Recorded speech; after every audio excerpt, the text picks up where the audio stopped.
Hello student, आज के video में हम लोग शुरू करेंगे एनसीईआरटी कक्षा 10 की गणित के विषय में। जो है चैप्टर का नाम है दो पद वाले रैखिक समीकरणों का युग्म। तो उसकी प्रश्नावली जो है 3.1 है। उसका पहला सवाल है, आफताब अपनी पुत्री से कहता है कि 7 वर्ष पूर्व मैं तुमसे 7 गुनी आयु का था। अब से 3 वर्ष बाद मैं तुमसे केवल 3 गुनी आयु का रह जाऊंगा। इस स्थिति को बीजगणितीय एवं ग्राफीय रूपों में व्यक्त कीजिए। आफताब अपनी पुत्री से क्या कहता है कि 7 वर्ष पूर्व मेरी आयु जो है वो तुम्हारी आयु की 7 गुनी थी, और अब से 3 वर्ष के बाद मैं तुमसे केवल 3 गुनी आयु का रह जाऊंगा। तो पहले इनकी आयु हमको मालूम नहीं है, तो दोनों की आयु को अज्ञात मानते हुए हम कोई चर संख्या मान लेते हैं। तो हमने मान लिया कि माना आफताब की वर्तमान आयु x वर्ष और उसके पुत्री की वर्तमान आयु y वर्ष।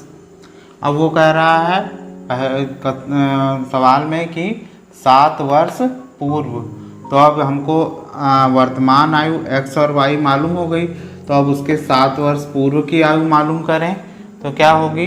आफताब की अब से 7 वर्ष पूर्व आफताब की आयु x माइनस 7 वर्ष, जो वर्तमान आयु है उसमें से 7 साल और कम कर दिए। उसी प्रकार पुत्री की आयु y माइनस 7 वर्ष, यानी वर्तमान आयु से 7 वर्ष कम कर दिए। मान लीजिए अभी जो है आफताब 30 वर्ष का है, तो 7 साल का पहले उसकी आयु कितनी होगी, तो कैसे निकालेंगे। 30 माइनस 7 बराबर 23 वर्ष, है ना। 7 साल पहले वो 23 वर्ष का था। तो इसी प्रकार से अभी उसकी आयु x है, तो 7 वर्ष पूर्व उसकी आयु क्या हो जाएगी, x माइनस 7 वर्ष।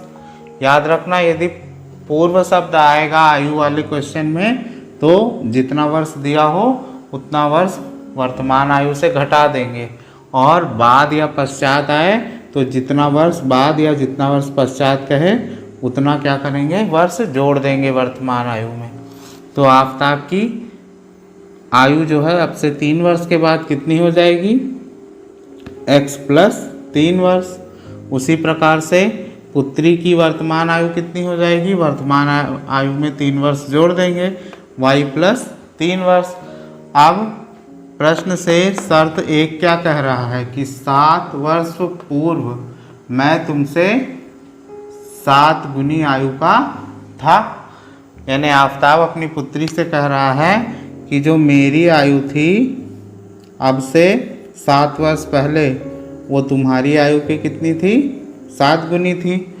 तो इधर लिखेंगे आफताब की 7 वर्ष पहले की आयु, और उसके बराबर लिखेंगे 7 वर्ष पहले पुत्री की आयु। अब वो कह रहा है 7 गुनी आयु का था, तो यानी पुत्री की आयु में जब हम 7 का गुणा कर देंगे तो आफताब की 7 वर्ष पूर्व की आयु की हो जाएगी पुत्री। तो इसको सॉल्व करें तो क्या हो जाएगा, x माइनस 7 बराबर 7y माइनस 7 सते 49। अब पक्षांतर कर दो, x का ये 7y का पक्षांतर इस तरफ करेंगे तो क्या हो जाएगा, यहाँ कोई चिन्ह नहीं है यानी धन है, तो इधर आएगा तो ऋण हो जाएगा। x माइनस 7y बराबर ये माइनस 49, और ये जो है माइनस 7 ये क्या हो जाएगा, उस तरफ जाएगा तो प्लस 7 हो जाएगा। तो क्या हो जाएगा, x माइनस 7y बराबर माइनस 42। अब 7y को फिर से उस तरफ कर दें, तब क्या हो जाएगा, x बराबर माइनस 42 प्लस 7y, या x बराबर 7y माइनस 42। ये समीकरण 1 हो गया। अब शर्त नंबर 2 क्या कह रहा है? शर्त नंबर 2 उसको क्या कह रहा है कि अब से 3 वर्ष बाद मैं तुमसे केवल 3 गुनी आयु का रह जाऊंगा। तो 3 वर्ष बाद पहले आफताब की आयु लिखेंगे और 3 वर्ष पहले पुत्री की आयु लिखेंगे। अब वो कह रहा है कि मैं तुमसे केवल 3 गुनी आयु का रह जाऊंगा, यानी ये आफताब है, इसकी आयु है, तो ये पुत्री की आयु का 3 गुना रह जाएगा। यानी पुत्री की आयु में जब हम 3 का गुणा कर देंगे तो दोनों की आयु बराबर हो जाएगी। तो ये हो जाएगा x + 3 बराबर 3y + 9। 3y को इधर लाओ या फिर केवल 3 को ही उधर ले जाओ। तो x बराबर हो जाएगा 3y + 9 - 3। तो x बराबर 3y + 6। ये समीकरण 2 हो गया। अब हम क्या करेंगे? दोनों समीकरणों के लिए अलग अलग बॉक्स बनाएंगे और कम से कम 3 मान निकालेंगे।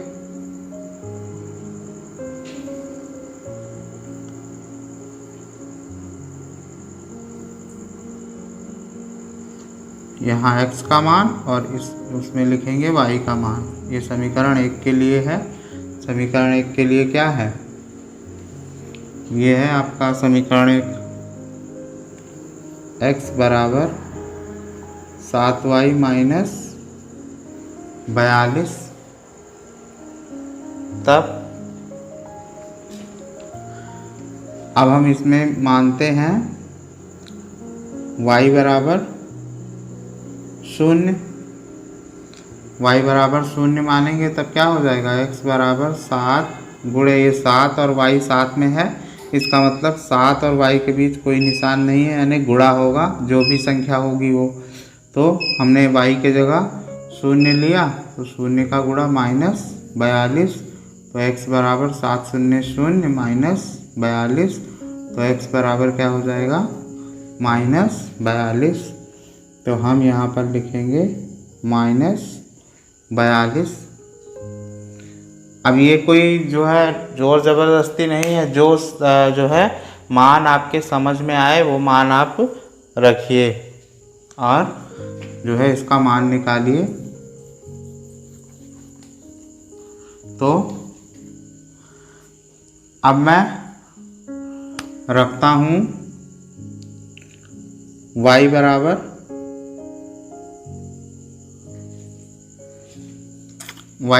12। तब क्या हो जाएगा? x बराबर 7 गुणे 12 माइनस 42। तो x बराबर हो जाएगा 12 सत्ते 84 माइनस 42। घटा देंगे तो कितना आ जाएगा? 42।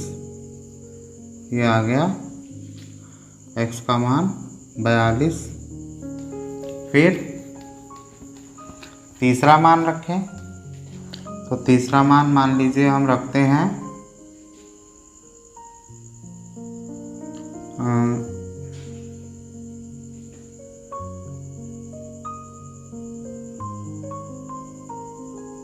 मान लीजिए रखते हैं 5 y बराबर। तो क्या हो जाएगा? x बराबर 7 गुणे 5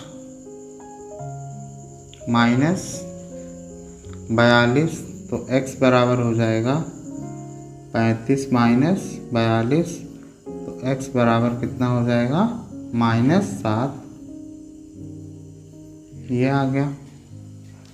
अब समीकरण, तो इस बिंदु को हम कह दें A। इस बिंदु, तीनों बिंदु का अलग अलग नाम दे दें, A, B और C।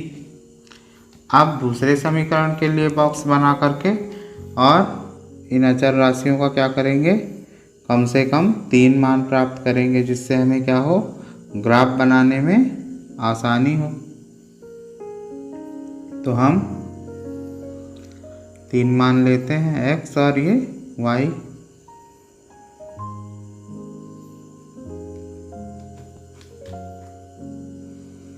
तो समीकरण आपका क्या है, दूसरा x बराबर 3y प्लस 6। तो हम पहले तो लेते हैं y बराबर 0, तो क्या हो जाएगा, x बराबर 3 गुणे 0 प्लस 6। तो x बराबर 0 प्लस 6, x बराबर 6 हो जाएगा। तो ये मान हो गया 6। अब y बराबर हम मान लीजिए ले लेते हैं 12। ये कोई जो है आपके ऊपर डिपेंड करता है, आप कौन सी संख्या मानो, बशर्ते ये मानो कि गणना करने में आसानी हो, उसका आराम से ग्राफीय निरूपण हो सके। तो अभी बताते हैं आगे ग्राफीय निरूपण कैसे होगा। तो हमने y बराबर क्या लिया, 12। अब आप ये कह सकते हैं कि आप पहले y का मान क्यों ले रहे हैं, x का क्यों नहीं ले रहे हैं, क्योंकि जो हमने समीकरण बनाया है वो y के अनुरूप बनाया है। y के गुणांक लेंगे तो उसके ऊपर x का मान निर्भर होगा, इसलिए हम पहले y का मान ले रहे हैं। तो y बराबर हम क्या लेते हैं, 12। तो 3 गुणे 12 x बराबर और प्लस 6। तो क्या हो जाएगा, x बराबर 12 तिया 36 प्लस 6, x बराबर 42। तो x बराबर आ गया 42। अब हम इस समीकरण में लेते हैं y बराबर मान लीजिए 6 लेते हैं। तो क्या हो जाएगा, x बराबर 3 गुणे 6 प्लस 6। तो x बराबर 3 छक 18 और प्लस 6, x बराबर 18 और 6 24। तो x का मान हो जाएगा 24। अब हम इसका ग्राफ खींचेंगे। इस सवाल का आप लोग स्क्रीनशॉट ले सकते हैं। अब हमने ये ग्राफ लिया है, इसमें x अक्ष और y अक्ष होते हैं, जैसा आप लोग जानते हैं। तो ये जो है मूल बिंदु है, तो मूल बिंदु के बाईं ओर, मूल बिंदु के दाहिनी ओर, है ना, x के सारे मान धनात्मक होंगे और मूल बिंदु के बाईं ओर सारे मान क्या होंगे, ऋणात्मक होंगे x अक्ष पर। और y अक्ष पर जो y के मान हैं वो ऊपर की ओर धनात्मक और नीचे की ओर ऋणात्मक होंगे। अब ग्राफ बनाने में आसानी हो, इसके लिए हमने देखा कि सबसे बड़ा नंबर क्या है, 42 है ना। तो यदि छोटा माप लेंगे तो जो है ग्राफ बनाने में मुश्किल आएगी। तो इसलिए हमने ग्राफ के माप को छोटा करने के लिए इनको 6 के गुणांकों में व्यक्त कर दिया। तो पैमाना माना, जो आपकी ग्राफ की कॉपी होगी जिसमें 1-1 सेंटीमीटर पर खाने बने रहते हैं, उसमें पैमाना आप लिख लेंगे x अक्ष पर 1 सेंटीमीटर बराबर 6 और 6 ये आयु की गणना हो रही है तो 6 वर्ष मानेंगे 1 सेंटीमीटर। उसी प्रकार से y अक्ष पर 1 सेंटीमीटर बराबर 6 वर्ष। तो हमारा बिंदु A यानी समीकरण 1 का पहला जो कोऑर्डिनेट हुआ था वो क्या था, y अक्ष पर 0 और x अक्ष पर -42। तो x अक्ष पर -42 और y अक्ष पर यदि हम 0 चलेंगे तो यही बिंदु रहेगा। तो इस बिंदु को हम कहेंगे ए नाम दिया। फिर दूसरा निर्देशांक हमें मिला है 12 और 42। तो पहले x अक्ष पर 42, ये x अक्ष पर 42 और y अक्ष पर 12। तो 6 और 6 दूनी 12, दोनों की आप सीध मिलाएंगे तो कहाँ मिलेगा? ये इस जगह पर, है ना। तो इस बिंदु को हम कहेंगे B। और तीसरा बिंदु हमको कहाँ मिला है? -7 और 5 पर। तो x अक्ष पर -7 मान लीजिए यहाँ होगा और y अक्ष पर 5 ये यहाँ होगा। दोनों की सीधाई मिलाएंगे तो ये लगभग यहाँ आएगा, इस जगह पर। इसको हमने C नाम दिया। अब हम क्या करेंगे? पटरी की सहायता से इन तीनों बिंदुओं को जोड़ देंगे।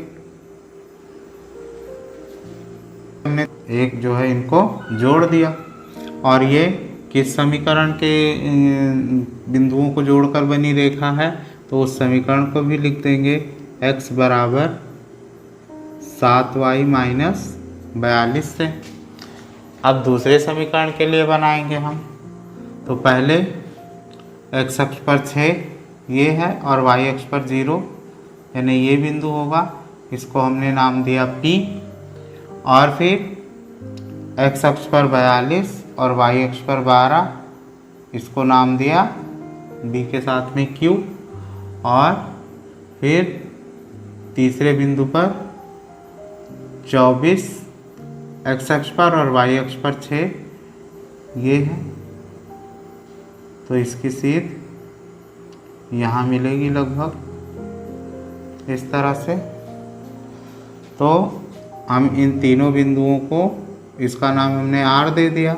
अब इन तीनों बिंदुओं को मिलाती हुई हम क्या करेंगे? एक रेखा खींचेंगे।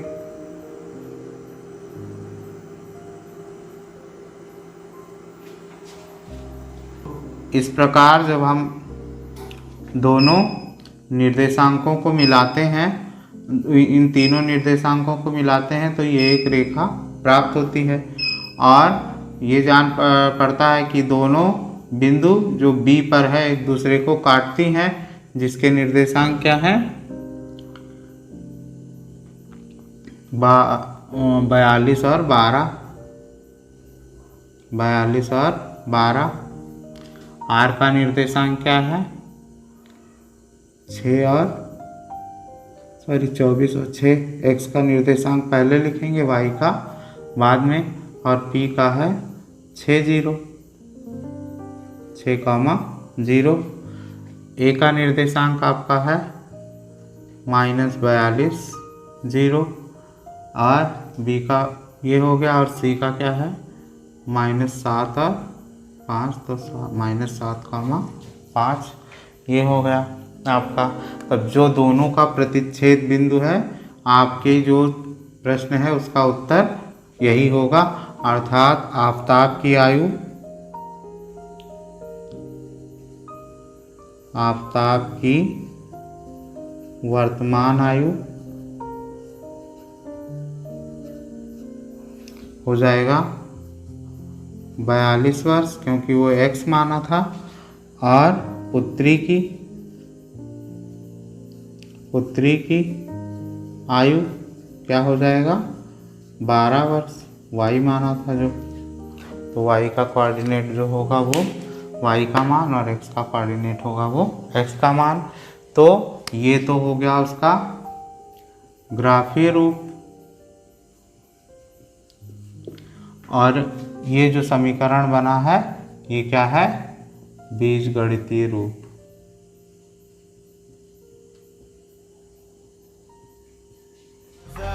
It's caught in the crossfire.